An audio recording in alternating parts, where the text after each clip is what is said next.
Tonight, on with the first pick. Day 2 of the draft is in the books. All 102 picks. Former Titans GM Ran Carthon. I'm Ryan Wilson. Ran, how you feeling at 1:03 a.m. Eastern time on what is now Saturday morning? I'm tired, boss. Dog tired. So, day 2 was wild. And one of the obvious storylines we'll get to is that still Shedeur Sanders remains undrafted, and we'll see how that plays out for him. But I don't think anyone had another bingo card that the first pick of day 2 would be UCLA linebacker Carson Schlesinger. A lot of linebacker, too, for a lot of folks. The Browns took him there. A lot of great names that we thought had an opportunity to go in round 1 lasted into day 2. Nick Emanwari, Jonas Avenaya, Trey Henderson, Luther Burden. The next quarterback off the board after Jackson Dart, 25th yesterday, was Tyler Shuck. And then we saw Dylan Gabriel go at the bottom of the 3rd round. So there's a lot to talk about and not a lot of time to do it before day 3 starts. So let's get to it. First things first, and producer Debo's with us well, so that's always fun. Shedeur Sanders, as we mentioned, still not a member of an NFL football team right now. 102 picks into the draft.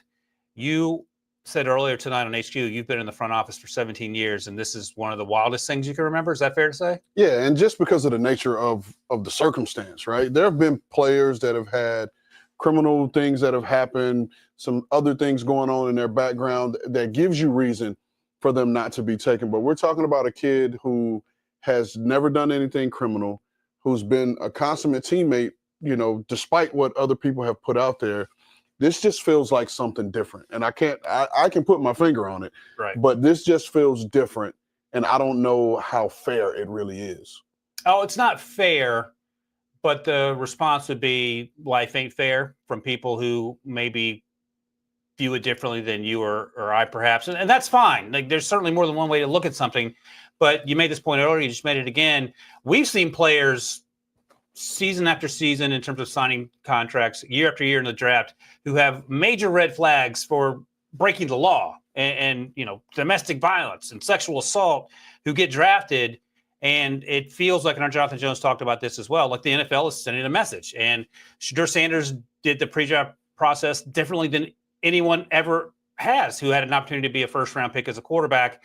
Now, I'll ask you this. I know the answer for me personally, but do you think Shedeur could have handled it differently? Yeah, I think he could have handled it different. You have to be honest and you have to be objective in the opinion. And yes, he could have handled it differently. However, again, we are judging a 22, 23-year-old with our 40, 50, and in most cases, some of these guys, 60-year-old brains. Why are you pointing to me as a 60-year-old? But to me, and that's the part that's not fair. Yep. And you said it on HQ, if they went back in everybody's history and judged what they were doing at 23, would most of us be in these positions? And so now we're hanging this over a young man's head because of the way he may have handled a situation that could have been done better. I'm sure he would say that. However, it's a 23-year-old. Let's just say he made a mistake. Now, how severe of a consequence is he going to have to pay for that mistake? Right. Which, might I add, again, was not a criminal mistake. Yeah. And those things are all fair, and I think they're all worth talking about, and we can have these conversations without people getting mad at one another. I think that's part of the issue, the world we live in now, that everyone has to be on a side, and there's only one right answer and one wrong answer. There can be a middle ground. Yeah, and let me say, I'm glad you said that because, and I'm going to look into the camera when I say this, if we don't agree on this topic, it does not mean I hate you or you hate me. We just disagree, and that's fine, and we move on because there will be plenty of other topics for us to talk about on this show.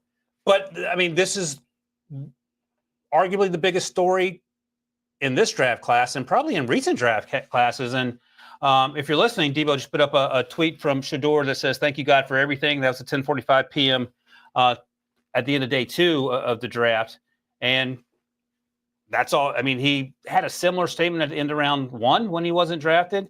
And I said this as well earlier tonight, and you have older kids and younger kids, Rand. I have an 18-year-old son, and 18-year-old sons do a lot of stupid stuff. And I say to him all the time, look, man, you have freedom of choice. You do not have freedom of consequence. So your actions are going to have consequences, good or bad.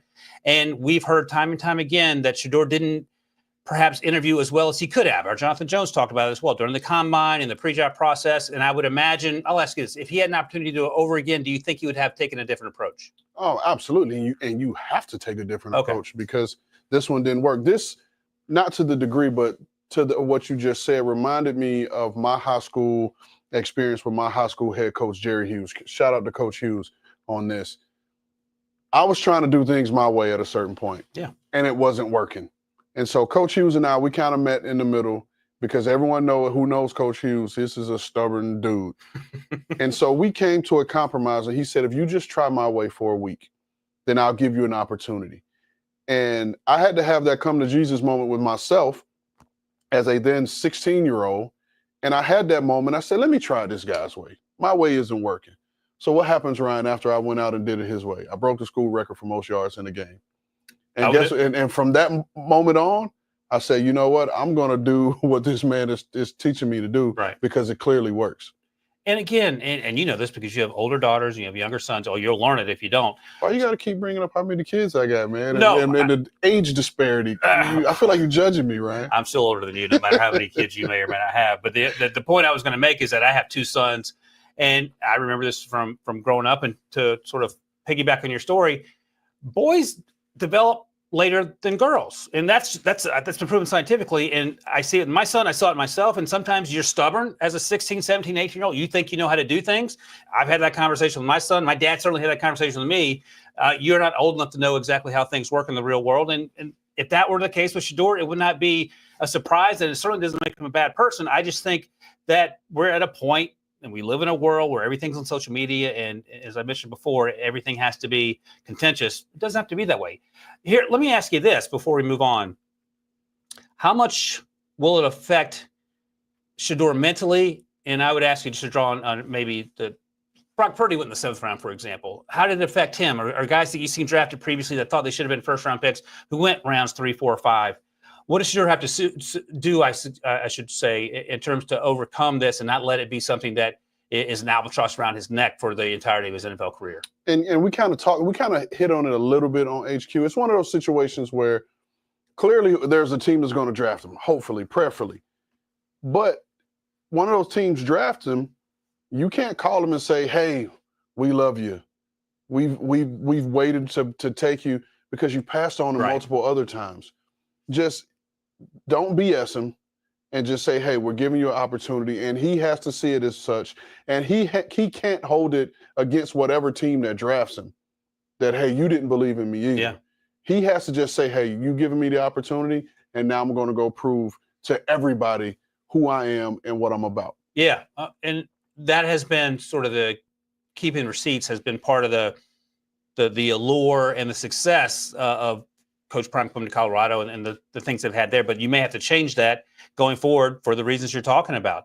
And some of the teams that picked pretty early in the 3rd round, or the 4th round, excuse me, Jacksonville, I'm looking here, Vegas is at 108. The Jets are at 110. New Orleans drafted a quarterback at 112, and then at 123, I believe, the Pittsburgh Steelers. If you had to put on your GM hat, why would these teams have passed thus far? And do you think maybe the top of the 4th is where they might circle back? And because it's not an issue of how Shedeur plays on the field. Clearly, it feels like it's an issue about everything else. Yeah, and I think I'm gonna be optimistic here and just say that this 4th round is the sweet spot.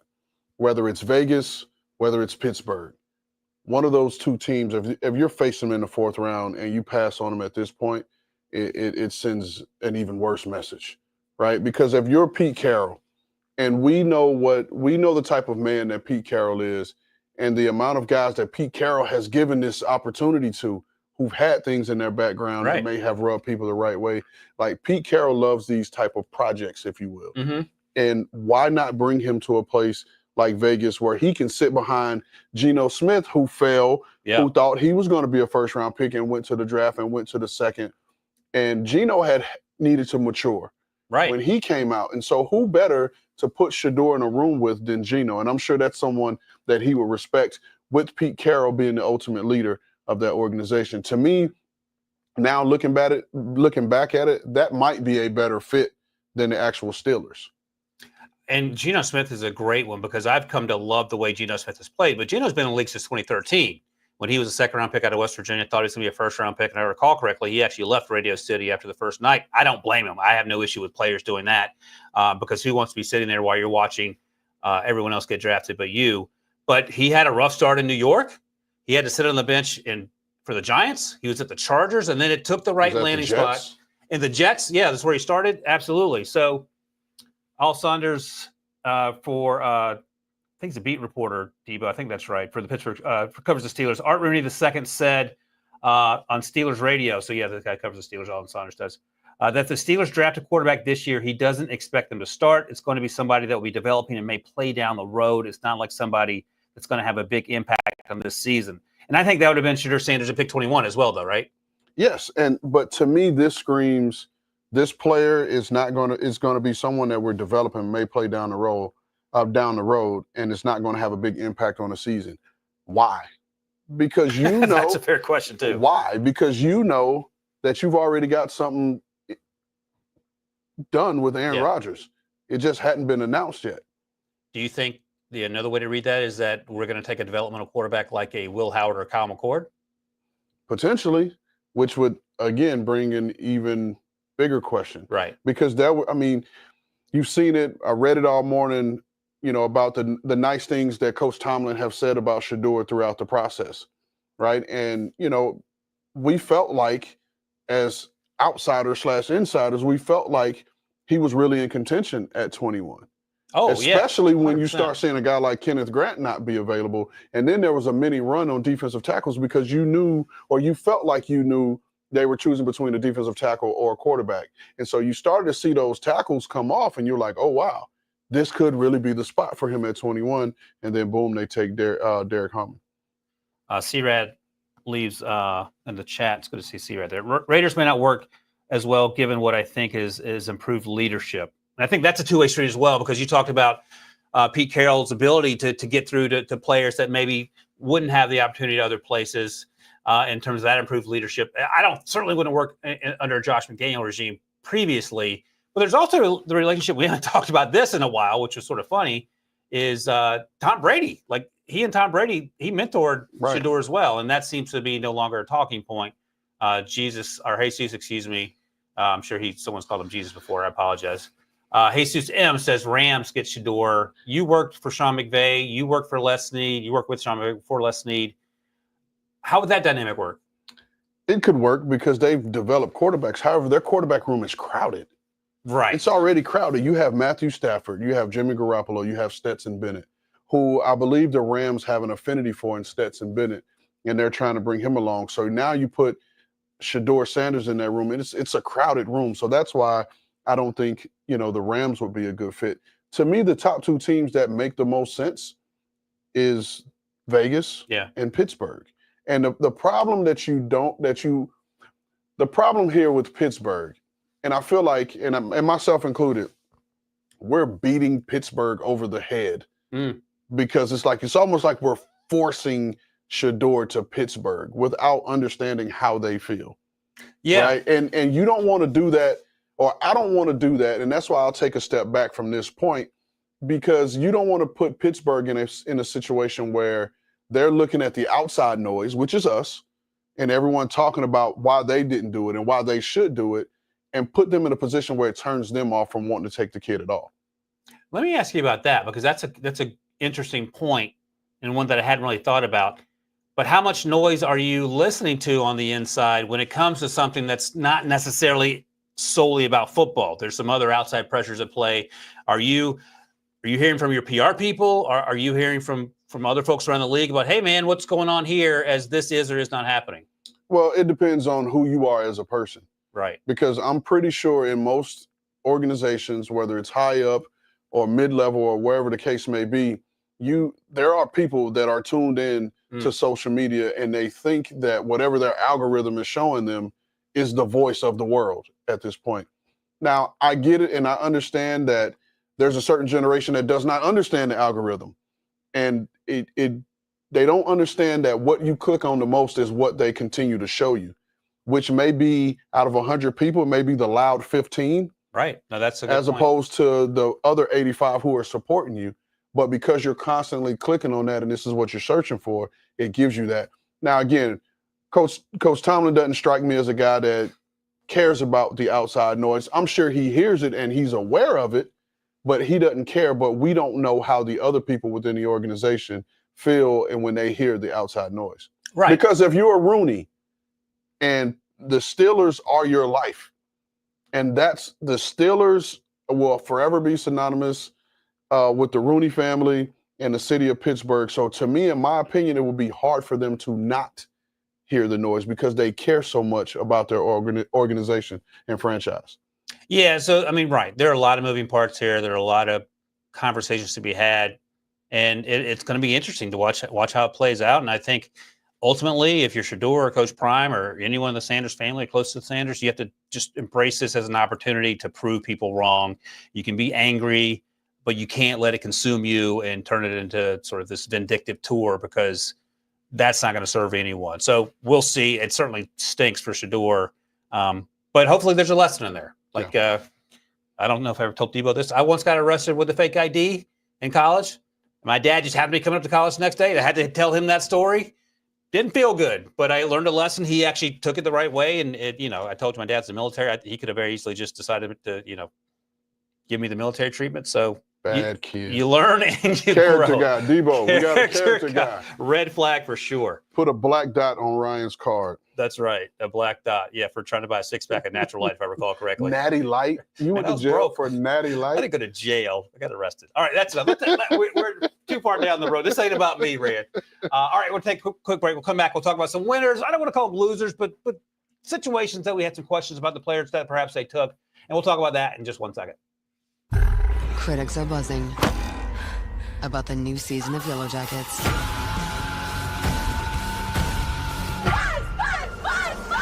This is not healthy. Yellow Jackets' new season now streaming on the Paramount Plus with Showtime plan. All right, we're back, Rand. If you're listening live, thank you. It's 1:20 a.m. Eastern time. You guys are watching live too. You guys are hardcore. Thanks for joining us here.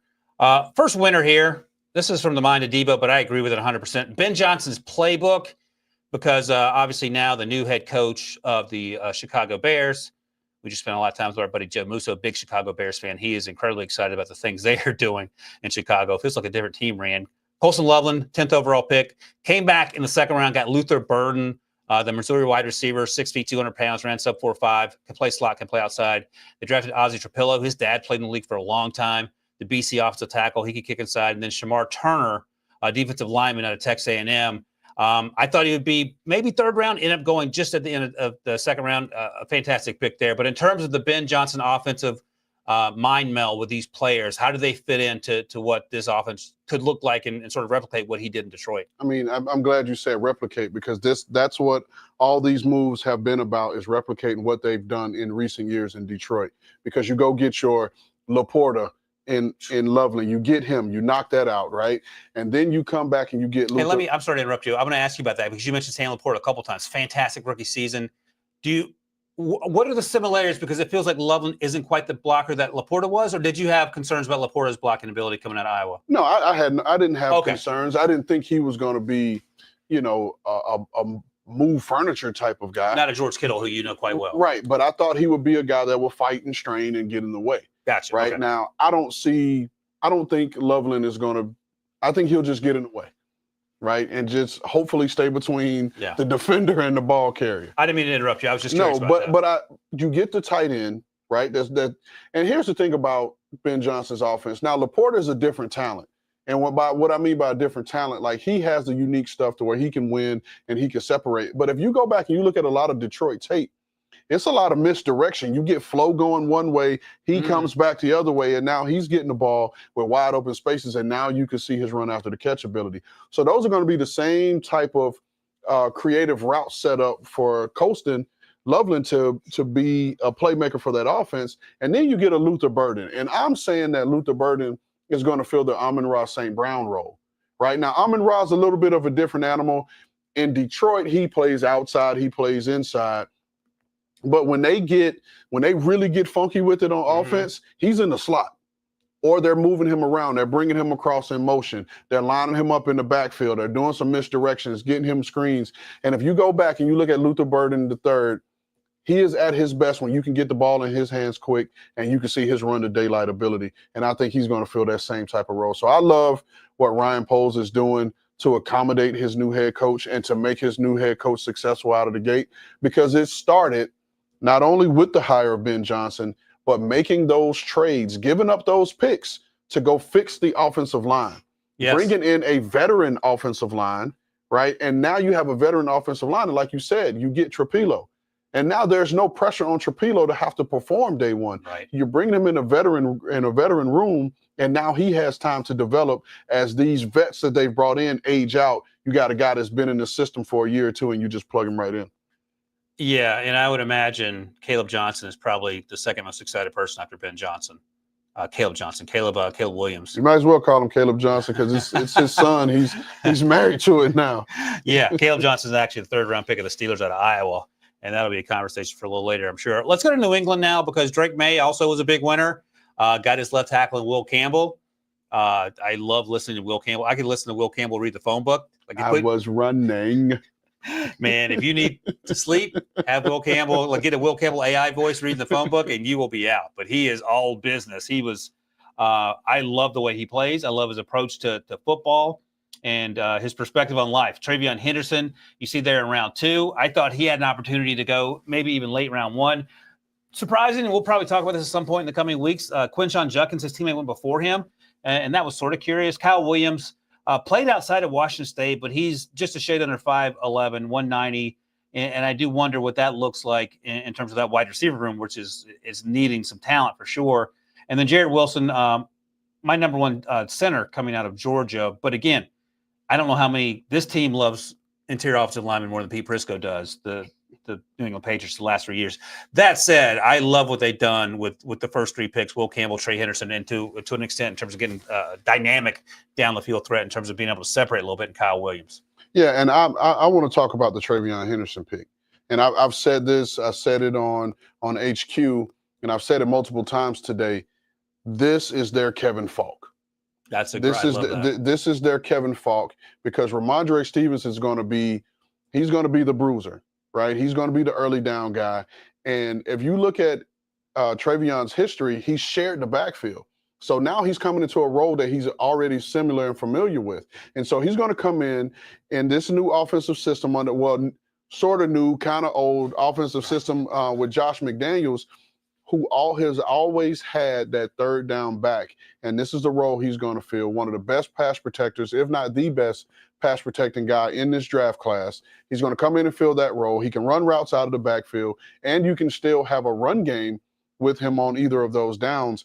And now with the way this new kickoff rule is set up, he could also double as your kickoff returner just to get him more touches and more opportunities to make explosive plays. Yeah, this feels like a team going in the right direction. You obviously know Mike Vrabel really well, and it strikes me as a locker room that will be one that will be following the rules. Does that sound about right? Oh, absolutely. And the thing is, and Vrabes' rules are really simple. It's really only 3 rules. But when you have the leader of your football team that stands in front of that room is one of the icons of the organization. He wears that red jacket, which symbolizes him being in the Patriots Hall of Fame. And he's successful. He has the rings and the hardware to show it. You have no choice but to follow him because he knows the way. Yeah, and I'm actually bummed out. He was originally drafted 3rd-round pick by the Steelers. Yeah. They couldn't find a way to use him. And then, of course, Bill Belichick and they get together in New England, and the rest is history. All right, next up, shout out to Debo for putting this rundown together, but I agree with virtually everything he has there. Look at those stupid Debo. So if you're listening, Debo thought it'd be funny to make a McLovin joke with Ryan Wilson getting arrested for having a Hawaii driver's license. I wish I was born in 1981. I'm not even going to lie about that part. I was born in 81. Thank you. I appreciate that. Thank you, Debo. I'm glad. Thank you for at least giving me a little bit of hair and no gray in my beard. Oh, that was when it was on its way out, buddy. It was running like he was a bear was chasing it. You got those McDonald's golden arches. I'm glad this is making fun of Ryan Wilson day 2 of the draft. Thank you, Debo, for that. This is delirium at 1:28 Eastern time. later in the offseason, we'll pull Debo's, because Debo used to be anchor at a small station in Pennsylvania. So we'll pull that just out of Penn State. Did you do sports, Debo, or did you do the news? Sports. Okay. Yeah, I'm looking forward to that tape. He looked like the actual McLovin. He's going to make fun of me. All right, let's go to Houston. C.J. Stroud. They traded out of the first round. They had pick 25. They moved down from that to allow the Giants to get up and get Jackson Dart, of course, and they got a stockpile of picks in return, including pick 34, Jaden Higgins, the tall long strider out of Iowa State. He feels like a Nico Collins 2.0. And here's the thing. Like, a lot of folks I talked to in the league, and our buddy Lee J were huge Jaden Higgins fans. I didn't quite like him as much, but I didn't love Nico Collins coming out. Nico Collins had a few things to prove to me, and he's one of the best young wide receivers in the league. He just got paid. You got Arante Ursary, the tackle out of Minnesota. That's right around the range. I thought he'd come out 6'6", 330, developmental in a sense, but also have a lot of faith that he can have a chance for success there. And then they get Jaden Higgins' teammate, Jalen Noel, who was at the Senior Bowl. Slot guy, return ability. He can also play outside if you want, but they have Tank Dell, who's coming off the injury. So he feels sort of like that sort of role there. And they went defense in the end of the third round with Jalen Smith, a cornerback that I loved out of USC. But what are your thoughts about offensively in a post Bobby Slowick world, trying to get C.J. Stroud and that offense back on track? Yeah, I mean, they've made a big commitment in fixing the offensive line, right? C.J. Stroud was sacked the second most, I believe, behind Caleb Williams this year. And so that was the big difference in going from C.J.'s rookie year to his second year, was the lack of protection, which showed in their offensive production. And so getting a big weapon, and I agree with you, and with Jaden Higgins, like, he is a big man, he is smooth, and he catches the ball, and it just gives them another big target, right? Because if you go back to what we was previously talking about with New England, it feels like all their targets are small or on the smaller side. And Houston has gone the opposite way, coincidentally, with former Patriots front office guy Nick Caserio. Yeah, right. But for me, like, looking at it, the Ariante Ursary, I didn't necessarily love the pick. Okay. And I understand that Minnesota, he ran the same wide zone system, and he comes from that. But when we're talking about athletically, right, because I do think there are some bend issues there with his game, which I think affects his overall ability to consistently anchor, you know. And so I'm interested to see how his true fit is going to be. And if they view him as a young man, well, taking him at 48, they expect him to come in and compete to start. Yep. Because right now you only have Cam Robinson at left tackle, and then you have Trent Brown at right tackle. And I believe both of those guys may be on one-year deals. And last year in the second round, they drafted Blake Fisher, Joe Alt's teammate, out of Notre Dame at right tackle. So he was okay. Like, there's room for growth there as well. So that's another two. It feels like almost like a nursery pick in that sense, that it's not a Joe Alt. They weren't picking top 5. But you're relying on your coaching staff to get the most out of these players. Yeah, but that's why you take them, right? And that's why you take them. And I'm sure there may have been a little bit of analytics being involved in this pick. Again, speaking on Minnesota being an outside zone running team, so you have enough film seeing him run those same actions that you run and have enough belief in him. But again, Ariante is a big, massive man that will cover you up and off. And maybe that's what you need sometimes, because there have been times when we were in San Francisco where we had offensive linemen that you didn't, when we drafted Aaron Banks, a guard out of Notre Dame in the second round, I immediately got a bunch of texts saying, "Are you guys changing the scheme? He doesn't fit the scheme." Well, you know what happened? We got Aaron Banks in. We got Aaron Banks' weight down. And then Aaron Banks became a starter at left guard for us. And you never look back. And he became a really good player. And I think he just signed a free agent deal with the Green Bay Packers. Got paid, And so it could be, and again, I'm checking myself, it could be the similar thing where maybe you get Ariante's weight down a little bit from 330, which will allow him to move a little bit. However, I still don't think that it's going to affect his ability to bend, because I just think that's body structure. Well, that's the good thing about having you here, because sometimes the media doesn't know the answers. At least you have the insights of having been there and had those conversations, because on the surface it may look one way. In reality, maybe something else. I do want to ask you something, though, because as I look over Houston's depth chart, Tank Dell's battled injuries last year. They have Christian Kirk now. They have Braxton Berrios now. They signed Justin Watson from the Chiefs. They have John Mechie on the roster as well. We talked about Nico Collins, who they just paid, and they just drafted 2 of the Ohio State wide receivers. Iowa State. Someone's either going to have to get traded maybe there are plans to release some guys. Like, what's this conversation? Can't have 10 guys in the wide receiver room. No, you can have 10 in the offseason. Okay. Right? You can have 10 in the offseason and carry that into the preseason because the positions that everyone is looking for coming out from the preseason is typically tackles, it's corners, it's receivers, and sometimes linebackers in there. So those are the positions that people are most often looking for, whether you're going to claim them at the deadline, depending on where you are in the waiver claim order, or you're going to make those back-end trades, sometime player for player, or sometime for getting these late-round picks. So I like what they've done in terms of stockpiling the receiver room and creating that competition, and now it gives you the ability to gain some extra picks for next year's draft.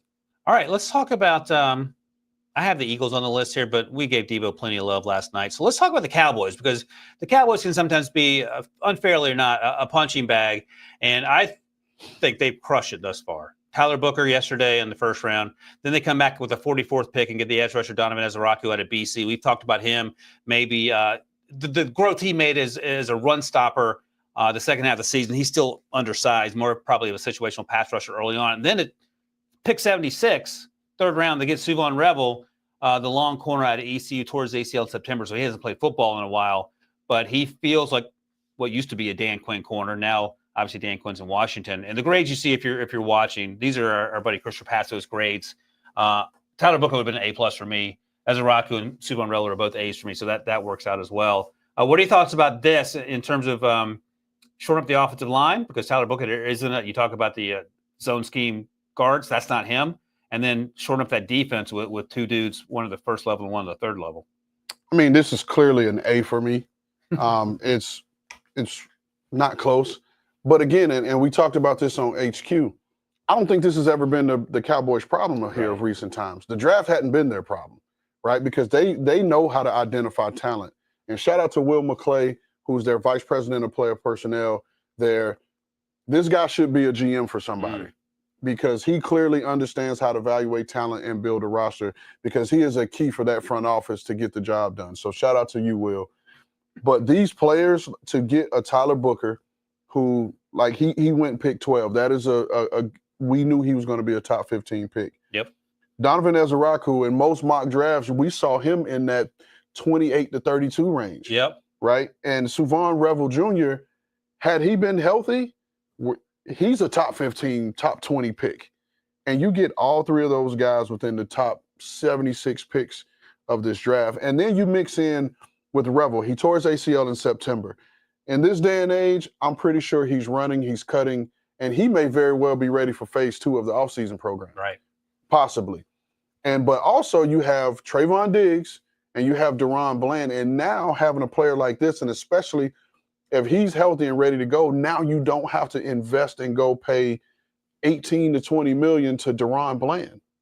And it sets you up to get a compensatory pick the following year, because where Dallas has struggled, which is free agency, they don't sign players. And so now you're losing player, and you're going to be able to get them in the comp formula. So I love what they've done, and it's only going to add to that roster. And they have a talented roster. It's just keeping everybody healthy. And then, as you mentioned, January football. Yeah, and we're not going to talk about the Ravens here right now. They've crushed it so far in this draft, but I will mention them as a team who also crushes the comp formula situation every year. Every year they have it figured out, it feels like. We'll talk about one more team before we take a break here. And there are a ton of teams. And by the way, we'll go through each one of these divisions in the coming days and weeks. So if we don't talk about your team tonight, don't fret. We'll certainly get to them. But let's go to the Seattle Seahawks. Oh, okay. All right. Debo wants to we'll do some losers too. All right. But let's go to the Seattle Seahawks. They're a winner for me. And then we'll turn the page on some teams that maybe have disappointed us to date. So day one, they got Gray Zabel, Seattle. I get it. That makes a ton of sense. We've had them taking interior offensive linemen in some first-round mock drafts. And then on day two, they had 2 second-round picks. They got Nick Emanwari, the safety out of South Carolina. I had a first-round grade on him. And then Elijah Arroyo, the tight end out of Miami. You and I saw him at Cam Ward's pro day. And while he didn't run a straight line for 40 yards, he did the pass-catching workouts with Cam, and he looked like an insanely good athlete in space. And then let's start at the last pick and work our way backwards, Pick 92, third round, Jalen Milroe, quarterback out of Alabama. Now, if I told you in September that Jalen Milroe was drafted before Shedeur Sanders, that might not have been a huge development. We probably would have thought they both would go in round 1. But at the end of the 3rd round, if I told you yesterday, at the end of the 3rd round, Jalen Milroe is going 92, you might say, okay. And I would say Shedeur Sanders had yet to be drafted. That would have been a shocking surprise here. But just talk about the Seattle draft class as a whole and maybe start with where Milroe is going to fit in that quarterback room that starts with Sam Darnold for now. I mean, this is John Schneider. Obviously has his imprints all over it. Like you said, let's start backwards. Jalen Milroe, right? One of the more dynamic, we'll say dynamic athletes. Yeah. In this class, you talk about explosiveness, acceleration, being able to put his foot in the ground and accelerate. But then yes, he has issues throwing the ball, right? And you talked about it, just being able to layer the ball, in the intermediate areas, taking some speed off. Everything doesn't have to be a rocket ball. However, you can go through the tape and you can find some super wow throws. The Georgia game, he's a first-round pick. Yes, you can find some wow throws on tape, which are amazing. And I'll come back to your other question on Milroe. Then Elijah Arroyo, who this guy kind of reminds me of Jordan Reed, because I think he's gonna fill that type of role. And this is such a fit for that Kubiak Shanahan system, that move tight end, running those nakeds, running those leaks, getting those guys. And now the way the system has evolved is it puts a premium on guys who can run after the catch. And this is what Elijah Arroyo does. Born to do. And then your other son, yes, Nick Emanwar Wilson, which is, I believe, Debo, I believe this is why we're talking about him. So Nick Wilson. so we can talk about him. You talk about a freakish size safety that you put in this role with Julian Love, and now Mike McDonald has his Kyle Hamilton, a guy that you can put in different positions. And I know Pete Prisco feels like he's better down near the box than he is playing the post, but people felt the same way about Cam Chancellor and thought that because he was 6'4", 230 pounds, that he was just a banger. But you can go back and look at some tape. That hit that's constantly flashing on TV, where you show him getting to the red line and hitting Vernon Davis, that's because he was playing in the post. For Vernon Davis, if I recall correctly. Say that again? For Vernon Davis, yes, if I recall correctly. 4-3. 4-3, even faster as a tight end. And so sometimes it's not about, it's about your ability to anticipate and get there steps quicker than and so this guy already runs 4-3. So if he gets there any quicker, he's going to run himself out the screen. And then Gray Zabel just secures that offensive line, which has been a problem for them in the past. But now they're continuing to put resources in there to shore up that offensive line and protect the new quarterback they brought in Sam Darnold. So going to Jalen Milroe and his fit, Mike McDonald is a defensive coach. And so defensive coaches are always looking for mismatches and things that are going to help them. Now you have a player who you can do a multitude of things with because you have a creative offensive coordinator in Clint Kubiak. So now opposing defensive coordinators have to prepare on Wednesday and Thursday for a potential Jalen Milroe package that may or may not come to fruition. Right. But because he's there, because he's dynamic, and it's likely that they'll have him up as the number 2 quarterback and someone else as the 3rd quarterback. Okay. There will probably be a package worked in there. And so now these defensive coordinators have to stay up on Tuesday night even longer than they already are, game planning just to have a plan for when Milroe's in the game. Yeah, and that's right. So I'm sure there's some defensive coaches around the NFC West like not super pumped about seeing that pick come across the screen. No, not at all. And if you're sitting there in Robert Saleh and you're coming back to the NFC West, you might be scratching your head saying, why did I come back? Right. All right, let's talk about some teams that maybe we had some questions about the picks they made. Hopefully all these young men end up being Hall of Famers, but just in the moment, I had some thoughts. Let's start with the Cincinnati Bengals because Shamar Stewart, we've been talking about forever, and 6'5", 285, 4.59, just the production wasn't there at Texas A&M. You've probably heard us say that countless times. And the first thing that came to mind to ask you about this earlier, Ran, is this a Miles Murphy situation, freakish athlete out of Clemson, first-round pick of the Bengals a few years ago because they desperately need to fix the edge rush situation, whether Trey Hendrickson's there or not. And I'll just mention this as the follow-up to that question. Some other, and you might say, well, look, they weren't going to take Mike Green. They weren't going to take James Pierce Jr. because those are guys with off-field issues. Fair enough. But some other names that are out there that maybe would have made sense. Nick Scorton, Shamar's teammate at Texas A&M, went 51st overall. Donovan Ezeraku went 44th. We just talked about him. He's a little undersized. Maybe he doesn't fit what they want to do. And JT Tuimoloau went 45th overall as well. Any consideration to those guys being better fits, certainly more productive? And how do you rationalize Shamar Stewart when you took Miles Murphy a few years ago? So different schemes, right? Because the previous scheme was Lou Anarumo. Yep. And so now Lou, I believe, is in Indianapolis, and now you bring Al Golden from Notre Dame. So it's going to be a difference in the scheme. And so the Shamar Stewart pick, let's just say overall, it felt like Cincinnati was checking boxes. Okay, right? fair It enough. felt like they were checking boxes. And for me, Shamar Stewart, I love the athlete, and I think that he's a much better athlete than Miles Murphy. Now, let's not get it twisted. Testing numbers doesn't equal athleticism. Right. Like, because I think people get it confused that a guy ran a 4.3 and you're like, oh, this guy's a great athlete. No, he just ran in a straight line. Yeah. Right? He just ran in a straight line. And so you see Shamar on tape. You see the bend, the ability to put his foot in the ground, change direction, explosive. You see all these athletic movements and the twitch that's in his body. And to me, that consummates an athlete. And he is an athlete. However, the number that stands out to me the most is 4.5, 4.5. And for some people, they may think that's his 40. Yes, it was. But 4.5 is also the amount of sacks he had in his career when he was around this talented group of guys, where to me, it was almost impossible to fall into sacks. So to me, you're not getting a guy, you're getting a talented player. And I talked to, and you were with me, we talked to a defensive line coach in the league that was picking a little bit later and would have loved for Shamar to come down, because like most coaches, you got a guy with all this ability, all this movement. Hey, I know how to get it out of him. But conventional wisdom says you won't. I know something that Coach Parcells taught me, Bill Parcells taught me, and he said there are multiple positions that if you don't produce in high school, you don't produce in college, you're not going to produce in the NFL. And one of those positions is pass rusher. So if you don't get sacks in high school, you don't get sacks in college, you're not going to get them in the NFL. And that's where again, I'm always partial to my South Florida kids because I understand where he grew up and his passion for the game, but everything hasn't come together and it hadn't equal production. And then Demetrius Knight, you take him at pick 49, and I like his upside. And he's going to come in there and he's going to push Jermaine Pratt for the starting linebacker role. However, what happens if he doesn't get there?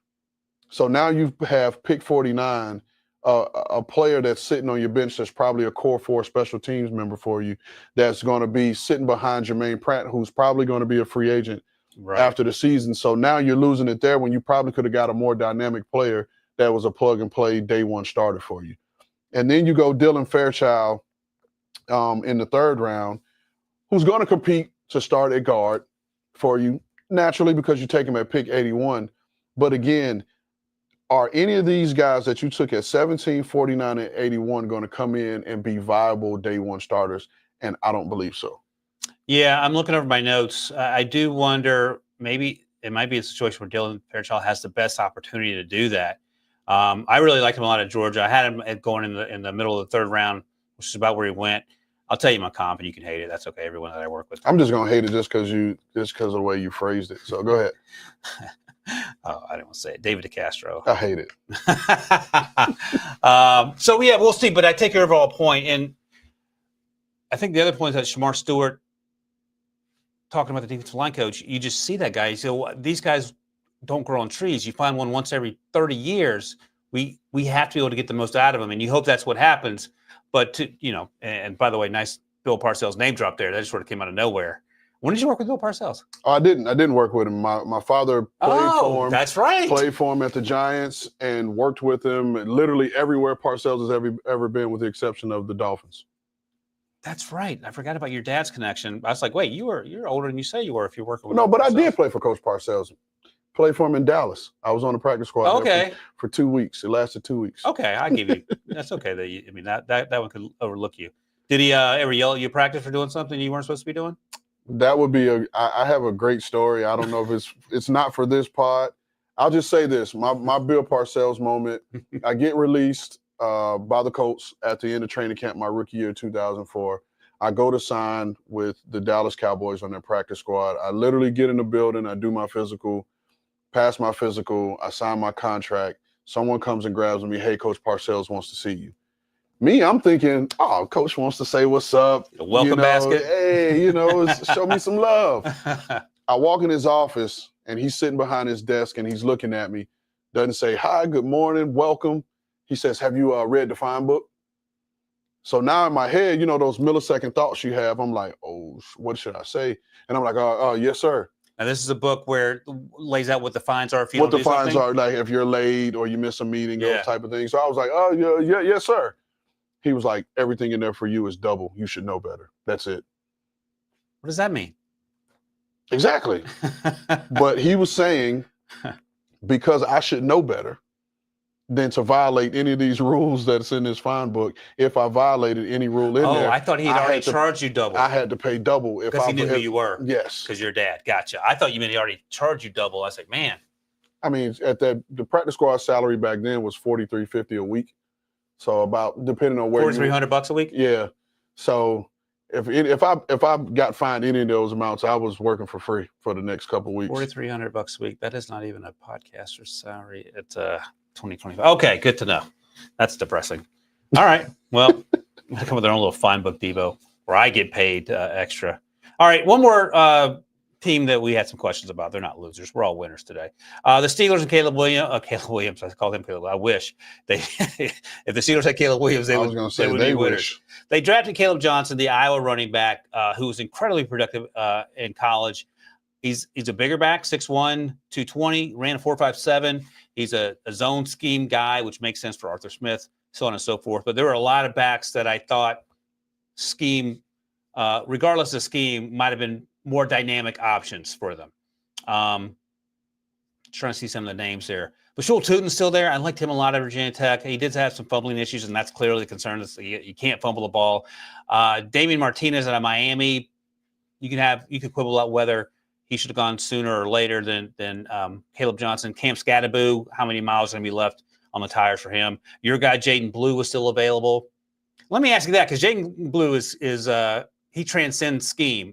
If you're picking there in the third round, would you want a Caleb Johnson who's a bigger bruiser? And if you're watching, you can see the list of best available running backs here. Or would you want someone like Jaden Blue, who's a legit 4.3 guy, and he's just not going to run through as many arm tackles? See, for me, Jaden Blue is like that change of pace. Yeah. Third down guy for me. So maybe not, not here. Yeah. And here's where I want to trust them. I want to trust Fair enough. Pittsburgh with this Caleb Johnson pick, because I wasn't a big Tyler Algiers guy coming out. Okay. And Arthur Smith and his staff and Terry and those guys, they saw something in him and actually made him their feature runner. And I think he ran for 1,000 his rookie year. And so I want to believe in them and believe that they know what plays in their system. So I want to believe in this pick in Caleb Johnson. I'm trying to change my tune here on Pittsburgh, because I feel like, again, like I've been on we've been dumping on them. Yeah, been pounding on these poor guys. And so I just want to believe in what they're doing. And again, I understand why you take Derek Harmon. Yes. Because it's coming to an end for Cam Jordan.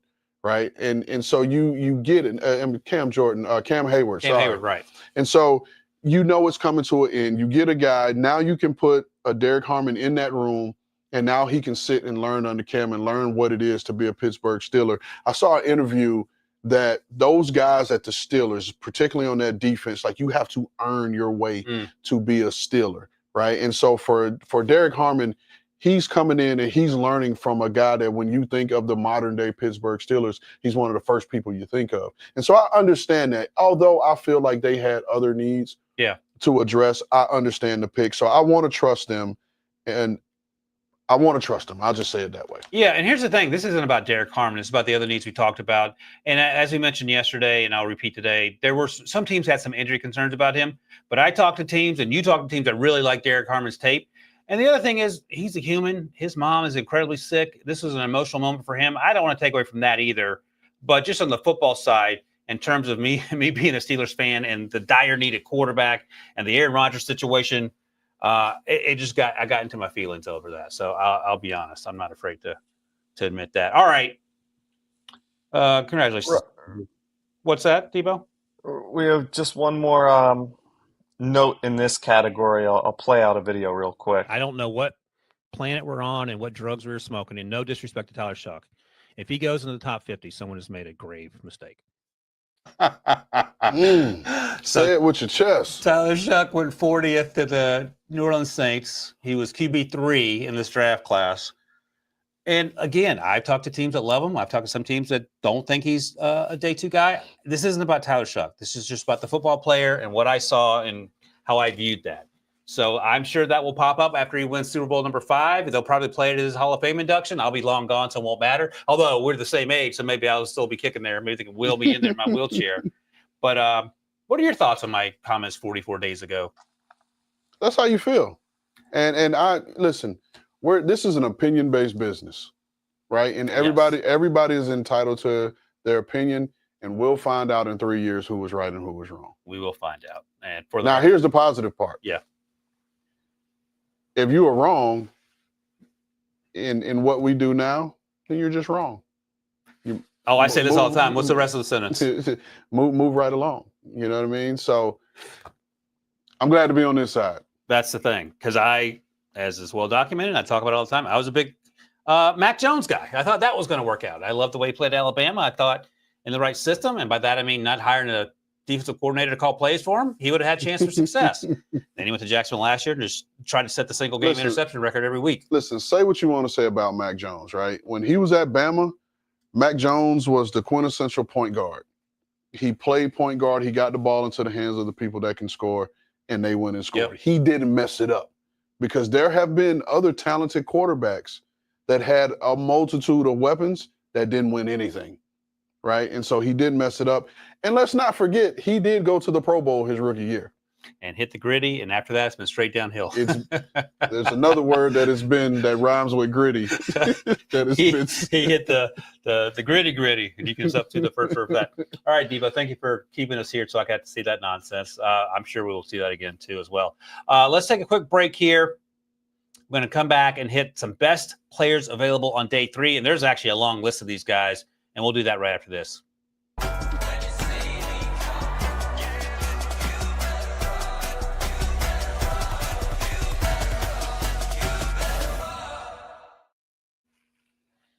All right, Ran, down the home stretch here. 1:55 a.m. local, Eastern time. Here are the best available players. CBSSports.com. Big board at number 28. On the big board, number 25 on my list, I believe Shedeur Sanders is still there. There are a ton of quarterbacks. Will Howard, Kyle McCord, some other names to look out for on day 3. I got to get my Kyle McCord mentioned in there. But Deion Walker's there, 47 on our big board at CBSSports.com. The 6'7", 330-pound defensive lineman out of Kentucky. Your guy, Jack Sparrow Sawyer. What do you call him, Captain Jack? Captain Jack. C.J. West is a little spark plug in the middle of the defense for Indiana. Jared Ivey, a lot of production, didn't test very well. The edge rusher out of Mississippi. Any names, the wide receivers, Jalen Royals, I liked a lot. The ability to run routes is going to be a question with him, but he was used similarly at Utah State the way they used Malachi Starks at Western Kentucky last year. And I'm not talking about that, but I would imagine the Malachi Starks concerns, and he didn't have a productive rookie season. Is that just how good of a route runner was he outside of like the quick game? Yeah. And who are we talking about again? I was talking about Jalen Royals and comparing him to Malachi Starks in terms of not being utilized a lot down the field. He does have some reps down there. And, of course, Isaiah Bond has the off-field issues that I've seen him slip away. See, Isaiah Bond was someone coming into this year I was really excited about. Agreed. And I thought his transfer to Texas was going to allow him to play in a more pro-style offense that was going to allow him to really show what he can do.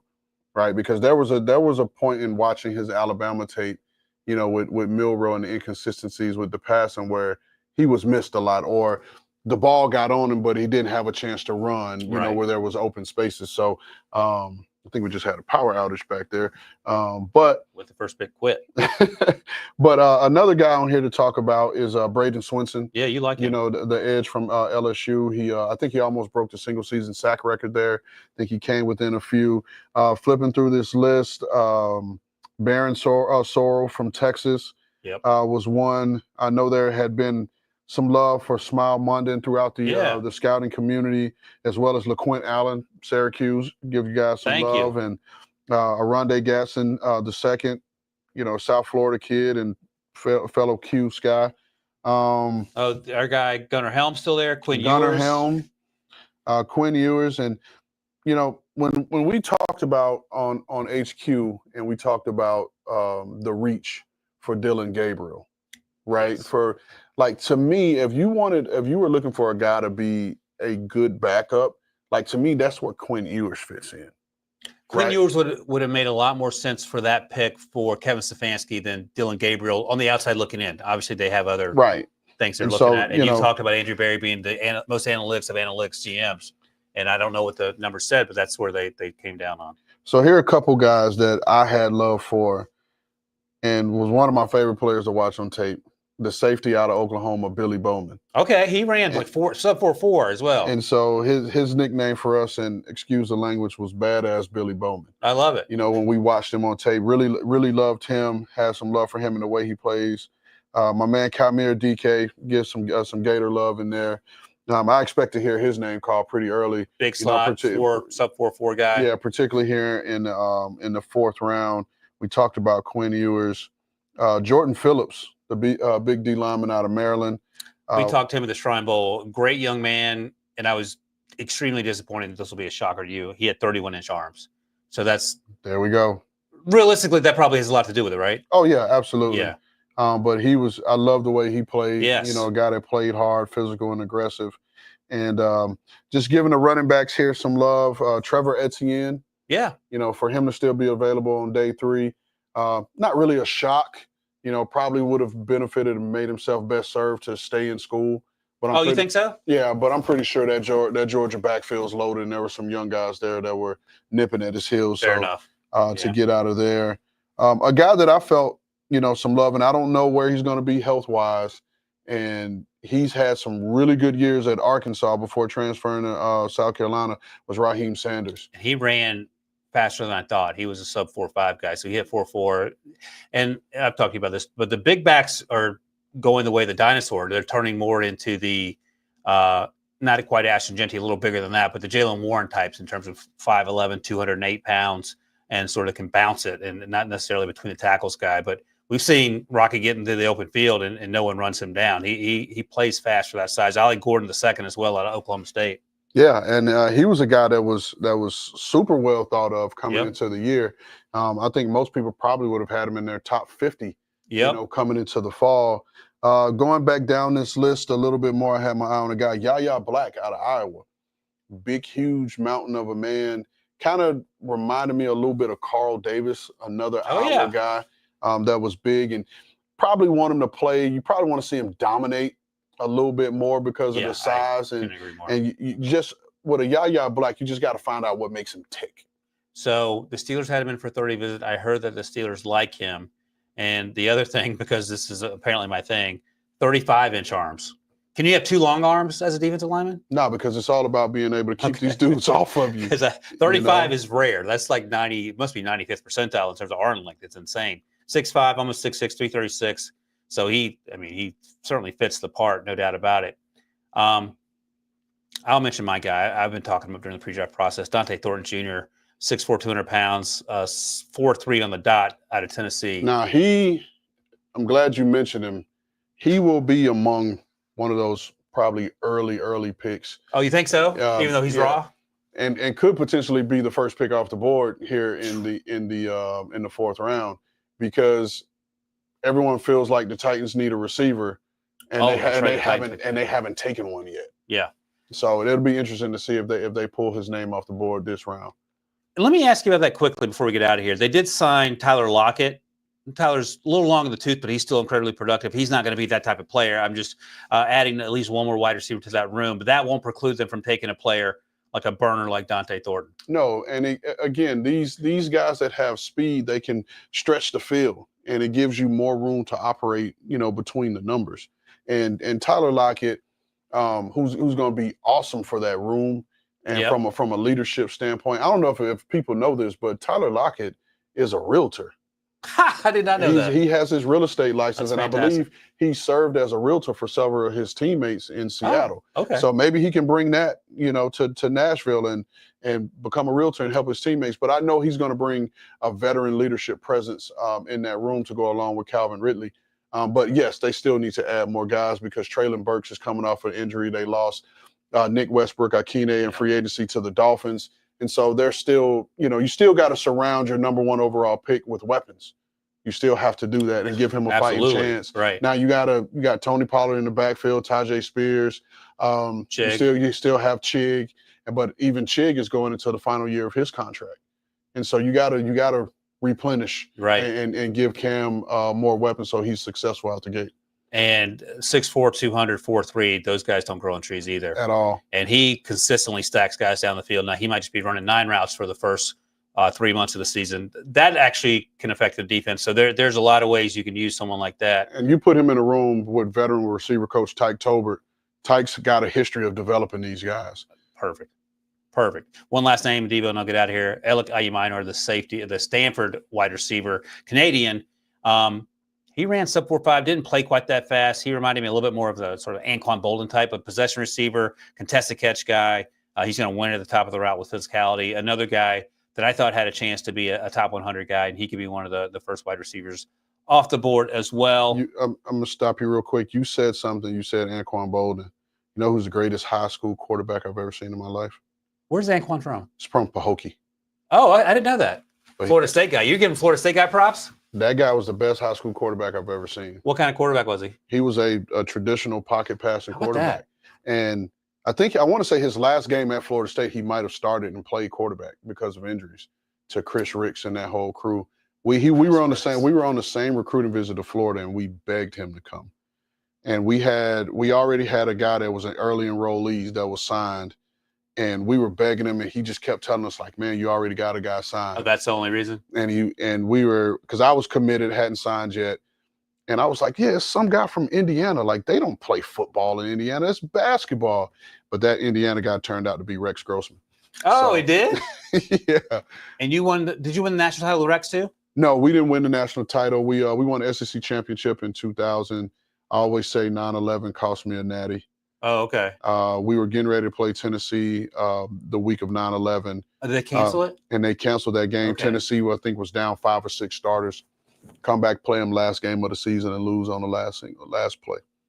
We'll have to end this with a Steelers thing. My guy Hines Ward, prior to 1998, had to play quarterback as well for Georgia. He played everything for Georgia. He was a running back. He was a receiver, quarterback, everything. My frat brothers. Shout out to the brothers of Phi Beta Sigma Fraternity Incorporated. And he did it without an ACL.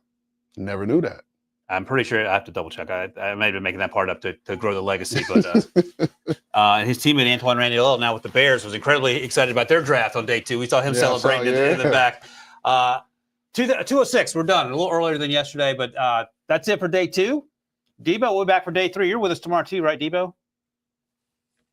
I'll be here. By the way, Anquan Bolden, 6 for 14 for 78 yards and a touchdown against Georgia in the 2003 Sugar Bowl. Sugar Bowl, yep. Yeah, look at that. Thank you, Debo, for that. All right, let's end it on that. Shout out to Anquan Bolden, former second-round pick. Should have been a first-round pick, but he ran slow 40 time. It does not matter. That is it for me and Ran, and we'll be back tomorrow. Actually, later. Be back. Yeah, later today. Ran will be back later in the week, and we'll recap day 3. We'll have grades for every single team and every single division, and we'll see you guys in a few hours.